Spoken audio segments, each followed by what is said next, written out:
Now, newly released satellite imagery appears to show that China has put missile defense systems and anti-aircraft guns on all 7 of the islands it has constructed in the South China Sea. Now, Beijing has repeatedly promised that it would not militarize the islands. The Asia Maritime Transparency Initiative, a Washington-based research institute, says the photographic evidence it has, which you can see now, shows China has installed significant defense capabilities on the islands. China has remained tight-lipped on the allegations thus far. Earlier in the day, the top U.S. military official in the Pacific, Admiral Harry Harris, said Washington will not allow China to unilaterally close down a shared domain. He said the U.S. will cooperate when it can, but it will be ready to confront China if the need arises. I'll echo Secretary of Defense Carter when he says that the Indo-Asia-Pacific region is the most consequential region for America's future. This fact alone makes the U.S.-Australia strategic alliance more important than ever before. I say this often, but it's worth repeating. We will cooperate where we can, but we will be ready to confront where we must. We will continue to exercise and protect our rights on the high seas, in the air, in space, and in cyber, wherever international law allows. It appears North Korea has conducted a submarine-launched ballistic missile test, this time, though, on land. Citing a U.S. intelligence official, Japanese broadcaster NHK reported Thursday that the test was likely aimed at developing so-called cold launch technology. The cold launch method is where the missile is expelled from the submarine by gas and ignited once it's in the air. Cold launches can reduce damage to the missile. It can also make it easier to conceal the launch location. The North has test-fired 3 SLBMs this year, but only the most recent one, in August, was deemed a success. The North Atlantic Council, which is the principal decision-making body of the North Atlantic Treaty Organization, or NATO, is scheduled to hold a special meeting on North Korea's nuclear and missile threats at its headquarters in Brussels on Thursday. What's noteworthy is that this will be the first NATO meeting exclusively dealing with this issue. According to South Korea's foreign ministry, NATO is expected to send a strong message of condemnation to North Korea based on the outcome of the meeting. The organization has released 6 such messages this year alone after the regime's nuclear and missile tests. South Korea has had a partnership with the 28-member organization since 2006. South Korea's military plans to develop long-range air-to-surface missiles that can accurately target the North Korean capital of Pyongyang from as far as South Korea's central city of Daejeon. The 2 cities are 500 kilometers apart. South Korea's Arms Procurement Agency said on Wednesday that it plans to develop air-to-surface missiles similar to the Taurus missiles from Germany. Apart from importing 260 long-range Taurus missiles from Berlin by 2018, the Defense Acquisition Program Administration is also planning to develop 200 similar missiles using solely homegrown technology. We plan to develop the missiles with the nation's technology hosted by the Agency of Defense Development. The project is scheduled to kick off in 2018. The leader of Iran's Islamic Revolution says Palestine will be liberated on the back of resistance by Palestinian groups. Ayatollah Sayyid Ali Khamenei made a comment at a meeting with Secretary General of the Islamic Jihad Movement, Ramazan Abdullah. He said Israel will not continue to exist in 25 years in case of unity among Palestinians and Muslims. The leader highlighted resistance and struggle as the only way to save the Al-Aqsa Mosque. The leader of the Islamic Revolution stressed that Palestine is the major issue of the Muslim world. Ayatollah Khamenei believes the U.S. is behind all regional problems, aiming to sideline the Palestinian issue. The Secretary General of the Islamic Jihad, Ramazan Abdullah, hailed Iran's support. He said that some Arab countries ignore the cause of Palestine and ally with Israel. We are faced with a very unstable world, which, while it affords us new opportunities, also presents new dangers. The dangers come primarily from militant Islam, either led by the radical Shiites headed by Iran, or led by the radical Sunnis at the moment headed by ISIS. These are 2 formidable dangers, and we are committed to help our friends, the same embattled societies, counter the threat of terrorism, but also bolster our defenses in other ways, and we are constantly in touch on this and prepared to do more. with each other. I welcome that. We want to achieve peace. Peace is dependent on security. And ultimately, if you don't have the capacity to defend the peace, it collapses very rapidly in our area. According to the Islamic State, Israel is reported to have sent 3 targeted airstrikes against them in the Sinai Peninsula yesterday. Israel has neither confirmed nor denied the allegations. In addition to ISIS fighters, Abdullah Kishta, an ex-senior member of Hamas, was also reportedly killed. Kishta is believed to be the connection between ISIS in the Sinai Peninsula and Hamas in Gaza by assisting in the smuggling of weapons and trained militants between the two terror groups. In what can be considered a positive light, the fight against Hamas and the Islamic State, both considered internationally recognized terror organizations, has brought Egypt and Israel closer together.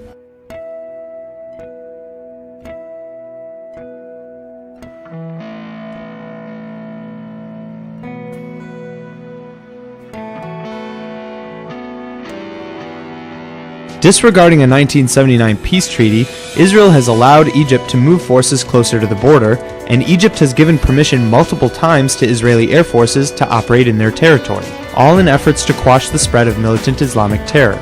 The Israeli ambassador to Cairo, Chaim Cohen, said of the situation, quote, "This is one of the best times we've ever had.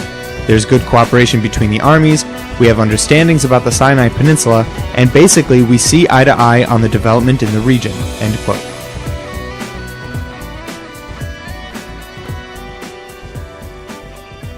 And Turkish Foreign Minister Mevlut Çavuşoğlu says his country, Russia and Iran will hold a summit later this month in Moscow to find a political solution for Syria. And Çavuşoğlu says Ankara is working hard to establish a nationwide ceasefire in the war-torn country, and Turkey supports some rebel groups in Syria while Russia and Iran back the government. A Fox News alert right now, a very serious story. ISIS terrorists reportedly buying arsenals of military-grade weapons and materials on what's being described as an industrial scale. An alarming new report out says that extremists are manufacturing and stocking explosives, rockets, and drones in bulk. The majority of the materials coming from the same factories in Turkey. The new report also says ISIS is producing ammunition at an unprecedented rate. Residents say they haven't seen this much food in ages. Dried goods and other supplies discovered at the abandoned headquarters of a local rebel group in eastern Aleppo after the militants withdrew in the face of a government advance. Residents accuse the so-called Army of Islam rebels who were here of keeping much-needed civilian aid packages for themselves. They forbid us from everything. There's no milk, there's no cooking, there's no meat. They kept all these items here and there. They did not allow us to eat even a piece of bread. We died out of hunger.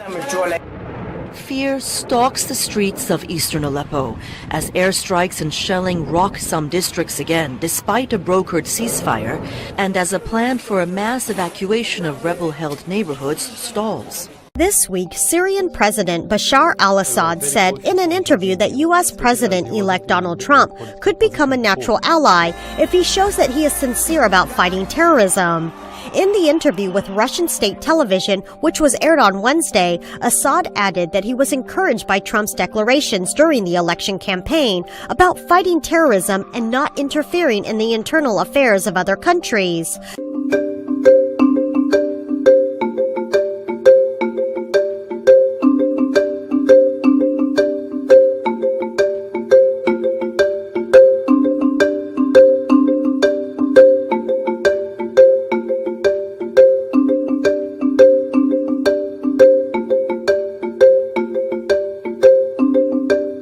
از شخصیت هایید کم بس از سیاست ها تشته که تابع شخصیت ها مروبکیه از حش بی خود کم و حش افکار توید کم بزنزاوید کم.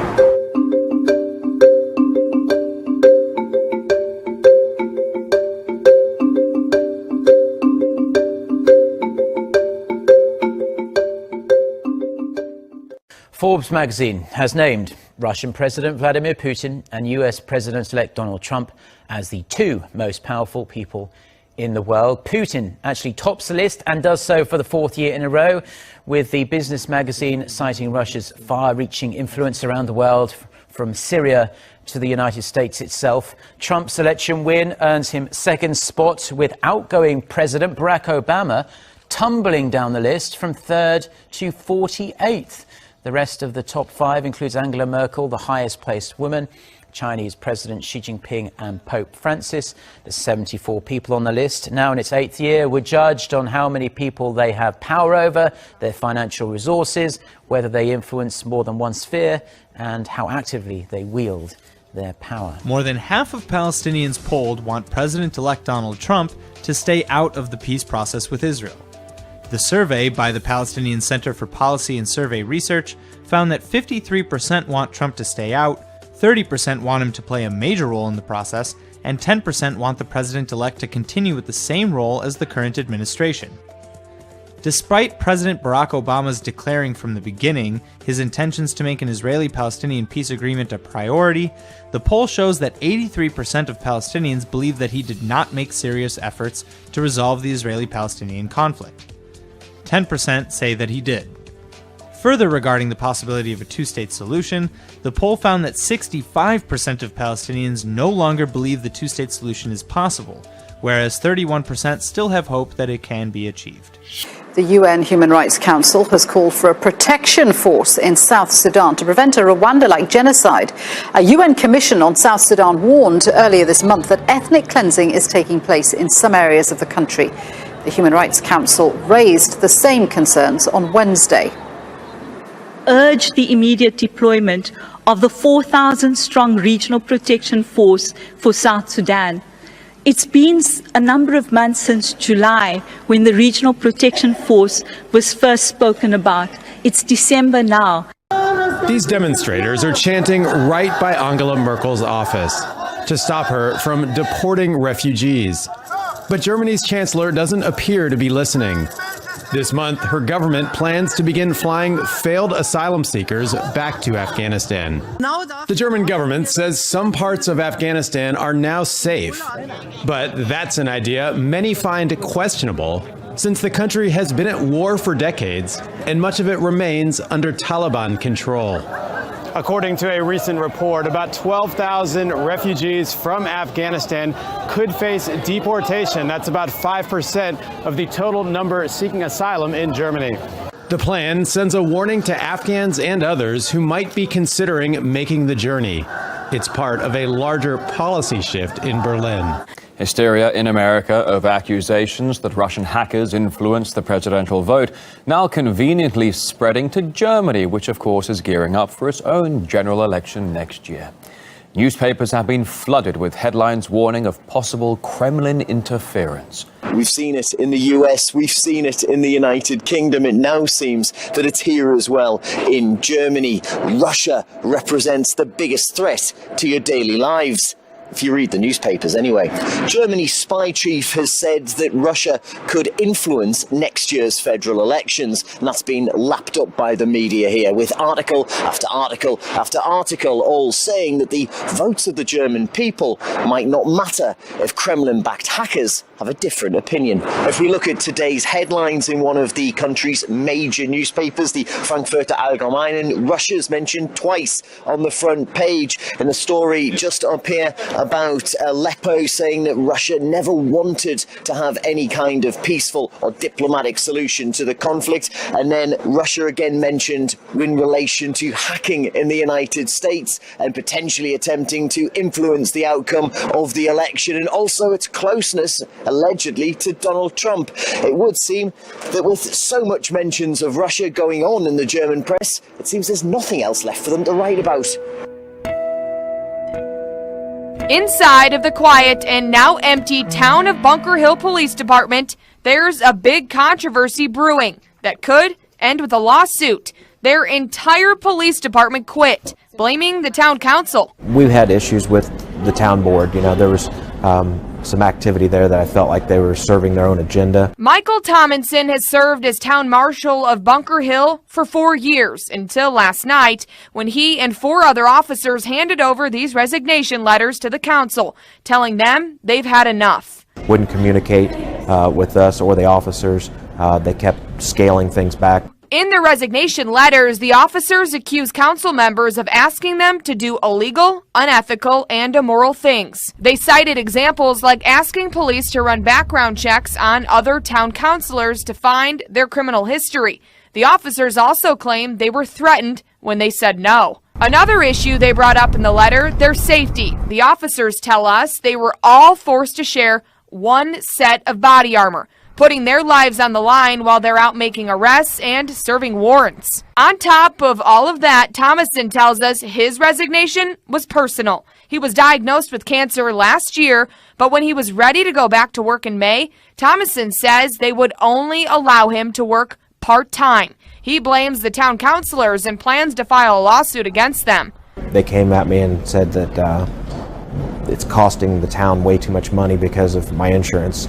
And they said, we're going to take you down to part-time. President Obama enacted a new rule Wednesday to prevent state governments from defunding abortion providers like Planned Parenthood for political reasons. The rule says states can't deny Title X funding, which deals with family planning, to any project for a reason that's unrelated to the ability to deliver services to program beneficiaries in an effective manner. Over the past 5 years, nearly half of all state legislatures have tried to cut funding from Planned Parenthood because some of its locations provide abortion services. Planned Parenthood reportedly gets $70 million per year in Title X funding, though federal rules prevent the healthcare provider from spending any of that money on abortions. President-elect Donald Trump has promised to undo a lot of Obama's work right when he gets into office, but this rule won't be easy to do away with. The Department of Health and Human Services says repealing this rule would either require the incoming administration to make a new rule or the House, Senate, and President to come together with a joint resolution of disapproval. The rule is set to go into effect January 18th, just 2 days before Trump's inauguration. Amazon has broken new ground. Well, technically new air, after completing the company's first delivery by drone. The Army-style airdrop took 13 minutes from order to delivery. The flight was entirely autonomous, no pilot needed. The only human element was the employee who packed the box. These drones do have limitations, starting with their 5-pound maximum on cargo and limited maneuverability. The delivery is part of beta testing being done in the UK, where Amazon is allowed to fly drones beyond the controller's line of sight, something that's still illegal in the US. Amazon and several other companies have partnered with NASA and the US Federal Aviation Administration to develop an air traffic control system for drones and other devices flying around at lower altitudes. Their goal is to send their research to the FAA for review by 2019. Industry experts claim that while 2016 saw tech companies launch dozens of products and services powered by artificial intelligence, 2017 will see AI reaching into other parts of mainstream business. According to IBM Chief Innovation Officer Bernie Meyerson, 2017 will be the year of the solution as opposed to the year of the experiment. Experts predict that artificial intelligence will start to be seen in banks, retailers, and pharmaceutical companies. However, according to Chris Curran, Chief Technologist of Consulting for PwC Consulting, AI will remain confined to narrow tasks like recognizing speech. A genuine artificial intelligence, something more like our own brains, still remains distant.